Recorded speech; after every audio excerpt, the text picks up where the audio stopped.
When one is no longer attached to anything, he becomes wildly free. When I say when one is no longer attached to anything, he becomes wildly free, I'm not speaking poetically, I am speaking mechanically. Attachment is not love. Attachment is dependency dressed up as meaning.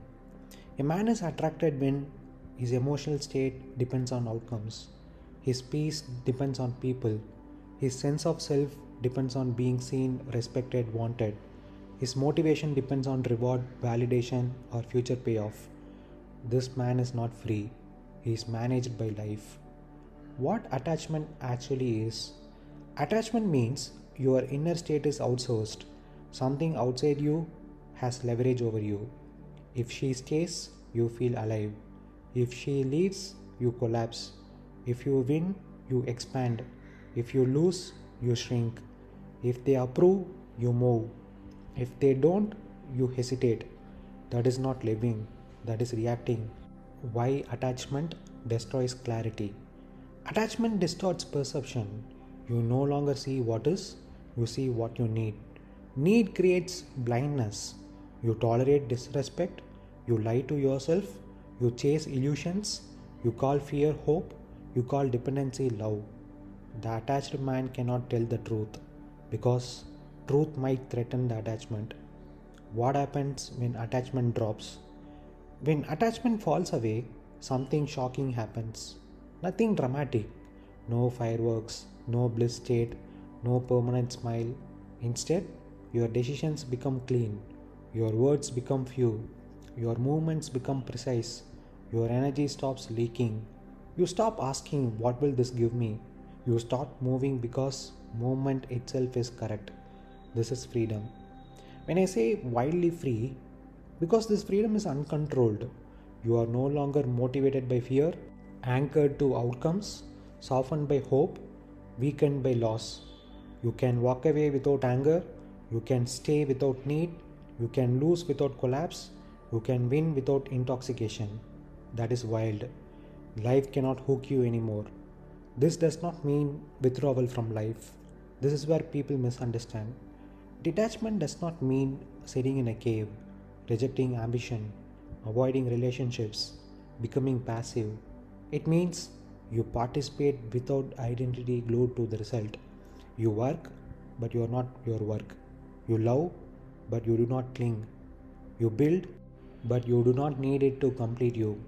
Why almost no one wants this freedom?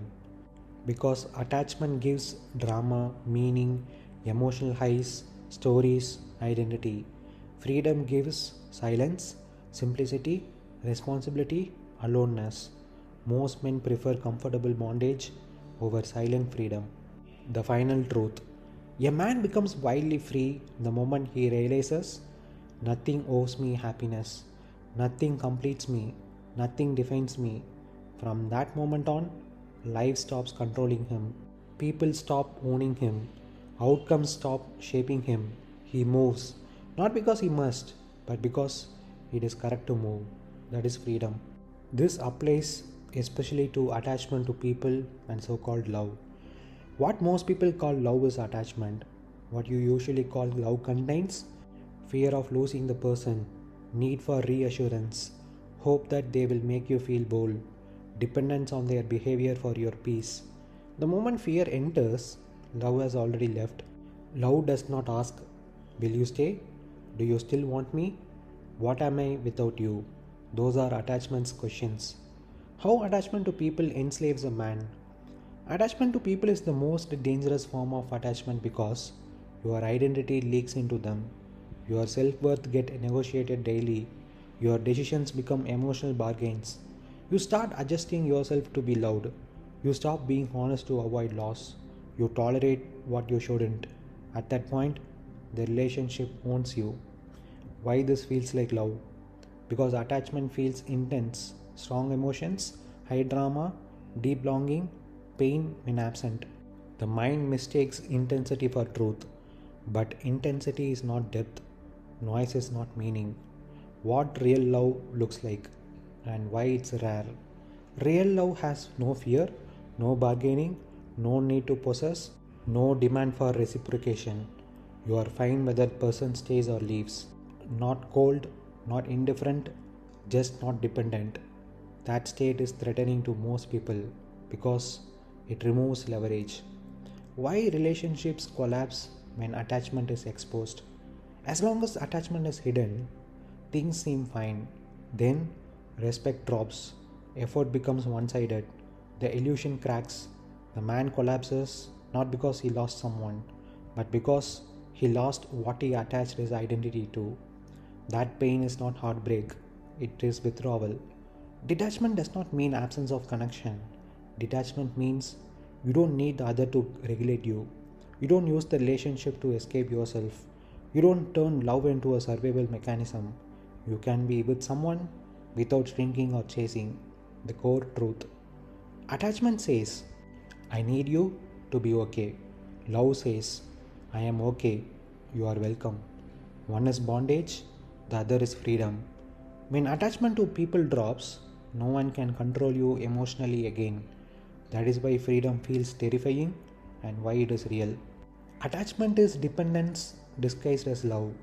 It enslaves the mind, leaks identity, and makes outcomes, people, and approval the masters of your peace.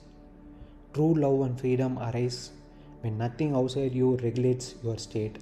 You are no longer afraid of loss, no longer need reciprocation, and no longer define yourself by anyone or anything. Detachment does not mean absence of connection, it means connection without surrender. This is the state where a man becomes wildly free, moving rightly, speaking truly, and living fully, untouched by need, expectation, or fear. True love and freedom arise when nothing outside you regulates your state. Most people live inside other people, outcomes, and events. Their peace, energy, and identity are all borrowed. If they are loved, they feel alive. If they are ignored, they collapse. If a project succeeds, they expand. If a project fails, they shrink. This is not freedom, this is slavery. Real love and freedom appear only when your emotional state is self contained. Approval, attention, or presence of others does not dictate your inner climate. You can be fully yourself even if the world rejects or abandons you. Freedom here is wild because life no longer has leverage over you. You move from principle, not from fear or hope. You are no longer afraid of loss, no longer need reciprocation, and no longer define yourself by anyone or anything. Attachment is a quiet thief. You do not notice it forming until you are anxious about their reactions. You bend to meet their expectations. You fear losing them more than losing yourself. When this disappears, loss does not break you, it informs you. Reciprocation is welcomed, but not demanded. You define yourself internally. No one can shrink or inflate your sense of self. At this point, your choices are pure. You act because they are right, not because you hope for reward or fear punishment. Detachment does not mean absence of connection, it means connection without surrender. Detachment is often misunderstood. People think it is coldness, isolation, or avoidance. It is none of that. True detachment allows you to engage fully, speak freely, and give generously. Feel deeply, but without letting feelings enslave you. Love without possessing, guide without controlling, help without expecting. Connection is organic, not transactional. You are present, but your identity is untouched. You do not shrink or bend to sustain it. This is the state where a man becomes wildly free. Wild freedom is the absence of leverage over your mind. People cannot manipulate your emotions. Outcomes cannot control your happiness. Drama cannot hook your attention. You are free to speak truth, even if it offends. Leave what is harmful without guilt. Act purely without calculation, without expectation. This freedom is not quiet or safe. It is alive, uncompromising, and unbound. It is a life where nothing outside can touch the core of your being, and yet you remain fully engaged in the world. Wild freedom is the absence of leverage over your mind. Leverage means something outside you can move you against your will. Most men think they are free because no one is physically controlling them.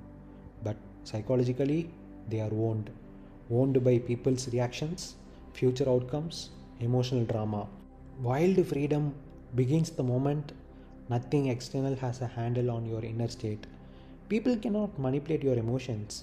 Manipulation works only when there is need. If you need approval, flattery controls you. Love, withdrawal controls you. Respect, insult controls you. When attachment drops, praise does not inflate you. Criticism does not collapse you. Indifference does not wound you. People lose power over you not because you resist them, but because there is nothing for them to grab onto. You still listen, you still care, but your center remains untouched. That is freedom. Outcomes cannot control your happiness. An outcome controlled man lives in the future. His inner state is postponed. I'll be happy when this works. I'll relax when I achieve that. I'll be okay when things settle. This creates permanent tension. When outcomes lose power, you act fully, but without inner bargaining. Success does not intoxicate you. Failure does not poison you. You stop asking, what will this give me? You act because the action itself is correct. This is why such a man appears dangerously calm. He is not waiting for life to allow him peace. Drama cannot hook your attention. Drama is the mind's addiction to emotional movement. Noise feels alive, silence feels empty until you mature. Drama survives on conflict, fantasy, stories, emotional spikes. When you are free, drama feels heavy, not exciting. Emotional highs feel artificial. Noise feels like waste. You no longer confuse stimulation with meaning. Your attention becomes selective. Your energy becomes conserved. Your life becomes quiet and therefore powerful. So, a man is wildly free when nothing outside him can regulate his inner state. People cannot manipulate him. Outcomes cannot seduce or threaten him. Drama cannot hijack his attention. He still participates in life, but without fear, without bargaining, without surrender. He loves without needing, acts without attachment, moves without inner resistance. This freedom is not comforting. It is not social. It is not celebrated, but it is real. And once tasted, no illusion can replace it.